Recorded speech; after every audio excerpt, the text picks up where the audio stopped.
Fala galera, aqui quem fala é Juan de Lima e tá começando mais um boletim de notícias aqui no canal do Pedrosa. Então, roda a vinheta.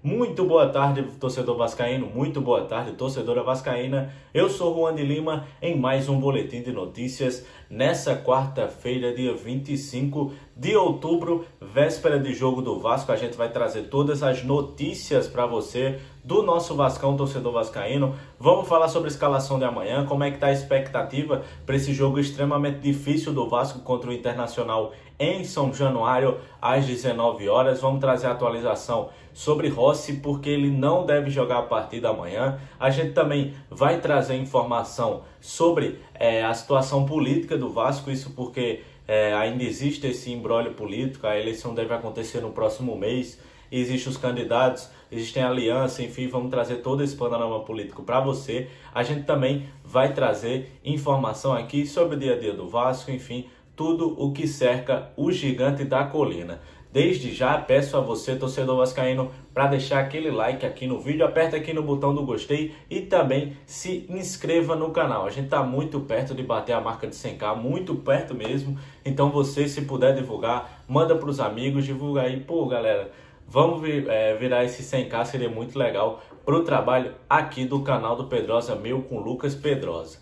E antes de começar de fato o vídeo, a gente vai trazer a KTO para você, torcedor vascaíno. Isso mesmo, você que gosta de fazer uma fezinha, gosta de apostar, enfim, amanhã tem jogo do Vasco, já vai dando uma olhada aí nas odds e aproveita que o link está aqui na descrição. E você que gosta de desconto já sabe, vai lá e usa o cupom PEDROSA, que você vai ganhar 20% de cashback no seu primeiro depósito. Então vai lá, se cadastra no link aqui na descrição e também usa o cupom PEDROSA, beleza? E agora vamos para as informações. Bem, para começar aqui o vídeo, torcedor vascaíno, vamos estar falando sobre a situação de Maracanã, mas ainda continua esse imbróglio. Recentemente, nessa semana, o governo do estado do Rio deu mais uma concessão à dupla Fla-Flu, deu mais 70 dias de administração provisória para a dupla, e o Vasco, no entanto, vai apresentar duas propostas para a administração do estádio Mário Filho. Isso porque o Vasco vai inicialmente apresentar uma proposta para que possa administrar o estádio todo esse ano de 2024, até o dia 31 de dezembro de 2024, junto à W Torre e à Legends. Vai ser uma questão também provisória, e no entanto, o Vasco também ainda... Além disso, o Vasco deve apresentar também a outra proposta, que aí vai ter um processo de licitação um pouco mais demorado, e aí justamente o Vasco quer oferecer isso, um pouco dessa calma nesse sentido. O Vasco pretende entregar uma outra proposta justamente para a licitação que deve acontecer para definir quem vai administrar o estádio por 20 anos, né? Então o Vasco deve tá tentando fazer essa proposta para administrar durante o ano de 2024 o estádio do Maracanã, para aí ter tempo para fazer esse processo licitatório com todos os processos, ter tempo para fazer esse julgamento, chegar, inclusive, pode ser mais propostas nesse sentido. Hoje existe a dupla Fla-Flu, existe o Vasco junto com a Legends e a W Torre, e também existe a Arena 360, que é a empresa que administra o estádio Mané Garrincha lá em Brasília. Então, vai haver esse chamamento público justamente nesse dia 9 de novembro para a gestão de 12 meses em 2024, e a licitação que deve acontecer para a gestão por 20 anos deve acontecer provavelmente lá para dezembro, algo nesse sentido. Então vamos ver como é que vai acontecer. Recentemente, como já disse, teve um aditivo da TPU, foi assim que foi chamado, em que a dupla Fla-Flu vai ficar com os direitos do estádio Mário Filho, até o dia 31 de dezembro, que é até o final desse ano. Bem, agora vamos estar falando, torcedor, sobre a política do Vasco. Como a gente sabe, a gente está em período de campanha, de pré-eleição do Vasco. Esse processo que muitas vezes é um tanto desgastante para o torcedor, mas esse ano está sendo um pouco mais tranquilo, principalmente porque a gente está falando de um Vasco hoje com SAF. 70% da administração do futebol do clube é gerida pela empresa norte-americana 777 Partners. Diante disso, existem hoje as três principais candidaturas.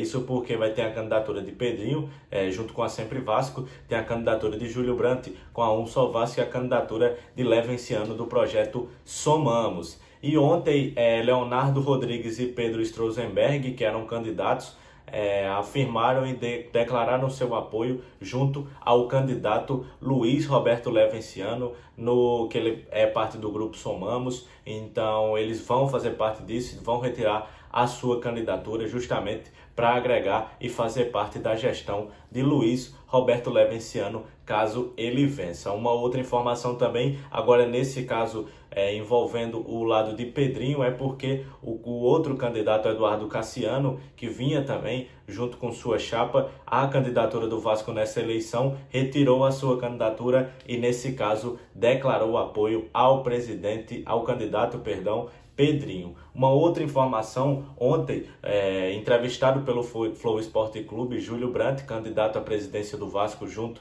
com o grupo Um Só Vasco, ele falou um pouco sobre uma possível aliança, que é algo que tem se debatido muito nos bastidores. E aí eu fui apurar essas informações, enfim, já tem um tempo que eu estou apurando essas informações, e nesse caso, Júlio Brandt, ele está tentando, existe a conversa, sim, de fato, entre ambos os lados, para deixar bem claro, entre a Sempre Vasco e a Um Só Vasco, justamente para tentar agregar e fazer essa união entre chapas. No entanto, nesse momento, inicialmente, ela está um pouco emperrada pelo que eu consegui apurar. E o motivo é justamente em relação à questão de cargo de Júlio Brandt, porque o que já foi candidato outras vezes, em 2014, 2017 e em 2020, Júlio Brandt, ele pretende e quer assumir uma cadeira na SAF. Para isso, ele precisa ser eleito pelo Conselho. E aí, como todo mundo sabe, o Conselho da SAF do Vasco hoje são compostos por 7 cadeiras. 5 são indicados pela 777 Partners e 2 são indicados pelo Vasco Associativo. Um deles, consequentemente, já vai ser o presidente do Vasco, que aí caso algum deles seja eleito, e nesse caso, como a gente está falando no contexto da situação de Pedrinho, uma possível aliança faria com que Pedrinho fosse o que sentaria junto na SAF. A outra cadeira ela tem que ser eleita pelo Conselho, e aí justamente o que quer Júlio Brandt é tentar esse apoio junto a Sempre Vasco, para que ele possa ser eleito dentro do Conselho e conseguir a outra cadeira da SAF justamente junto com Pedrinho e dividir essas atribuições. Então é isso que ele está acontecendo, está tentando, no entanto, ainda não está acontecendo essa aliança, esse processo, justamente por ter algumas discordâncias, mas a principal dela é justamente sobre esse apoio a essa cadeira da SAF, assumir essa cadeira da SAF no Conselho da SAF. Então ficaria um pouco mais complicado.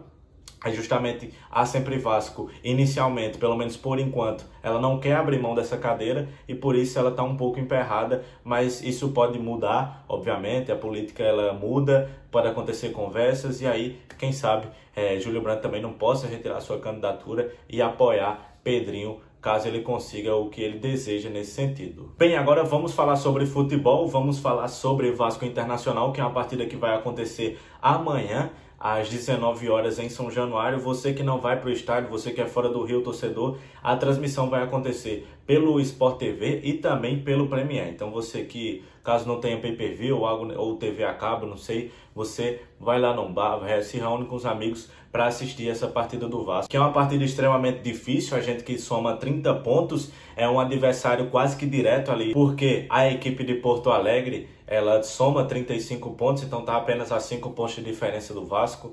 Então vai ser uma partida extremamente complicada. A equipe do Internacional, que venceu a equipe do Santos no último domingo por 7-1 em casa, então vai ser uma partida muito complicada e a gente também vai trazer informação sobre a escalação. Para falar um pouco sobre isso, a gente também vai falar uma curiosidade sobre esse jogo, é que a família de Pablo Verrete está no Rio de Janeiro e vai assistir o jogo, essa partida contra o Inter. Então, quem sabe ele não possa jogar talvez mais animado, digamos assim. E para isso, para falar sobre escalação, falar sobre essa próxima partida, Lucas Pedrosa vai trazer informação, ele que falou um pouco mais cedo no SBT Esportes Rio, que é o programa que ele apresenta lá no SBT, e ele vai falar sobre a situação porque Rossi não deve jogar contra a equipe do Internacional. E as opções que o Ramon tem para encontrar o Internacional. Tem alguém de fora aí, ô Pedrosa, para esse jogo? É uma notícia péssima, mas também não é uma notícia que surpreende, que é o Rossi. O Rossi, inclusive, ele tem 5 jogos com a camisa do Vasco da Gama depois dessa volta e ele participou das 5 vitórias do Vasco. O Rossi está invicto e 100% invicto com a camisa do Vasco. Só que, infelizmente, na partida contra o Fortaleza, ele acabou jogando mais do que era previsto para a volta dele e isso agravou a lesão que ele já tinha e ele estava recuperado, mas ele só tinha que jogar 30 minutos. Ele acabou jogando um pouco mais pela lesão do Marlon, pela necessidade do resultado.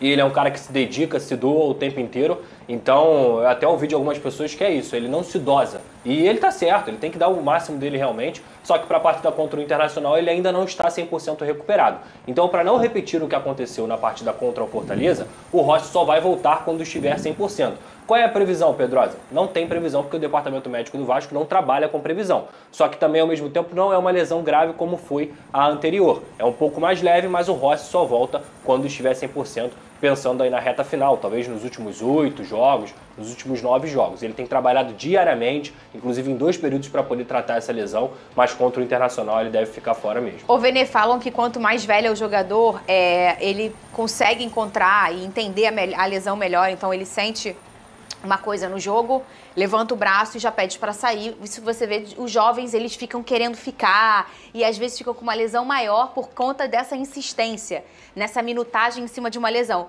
Mas tem personagens tipo Totoca da Cabeça, competitivo, aguerrido, tipo Rossi, tipo Rafael do Botafogo. Os caras não querem saber, tem experiência para falar, o negócio aqui não tá legal. Mas eles querem tanto jogar, eles querem tanto estar naquele momento. Parece a minha filha que não quer dormir. Não quero dormir, quero viver. Então, eles querem estar no jogo e não sai. O Rossi é esse personagem competitivo que quer servir o Vasco, né? O que eu falei do Fabrício Bruno, volto a repetir aqui sobre o Rossi. É exatamente isso. Ele tem uma característica que eu gosto bastante em qualquer atleta. É não gostar de perder, extremamente competitivo. Só que nesse caso do Rossi, ele é experiente, eu lembro do jogo que ele se machucou, ele mesmo levantou o braço ali na hora, já demonstrando, olha, não dá mais pra mim, porque é a experiência. A gente vê alguns jogadores que com receio de pedir pra sair, enfim, com medo da opinião pública, falar que pipocou, nada disso, zero problema em fazer isso. Mas enfim, experiente que é, o Rossi soube muito bem, conheceu o seu corpo naquele momento e pediu para ser substituído. E de fato vai fazer muita falta. Mas ele teve que ficar mais um pouco nesse jogo por conta do ele ficou, tanto é que ele até deu um passe pro Peck, machucado mesmo. Ele entrou antes do previsto, não teve um caso desse? Ele entrou no intervalo. O que acontece? O Marlon sentiu uma contratura muscular no final do primeiro tempo. Até tem a resenha de que o Ramon Dias pergunta, e aí, tá cansado? Que o Marlon fala, calma, professor, aí ele, tá cansado? Quer sair? Aí ele fala, não, mas infelizmente ele sente a lesão.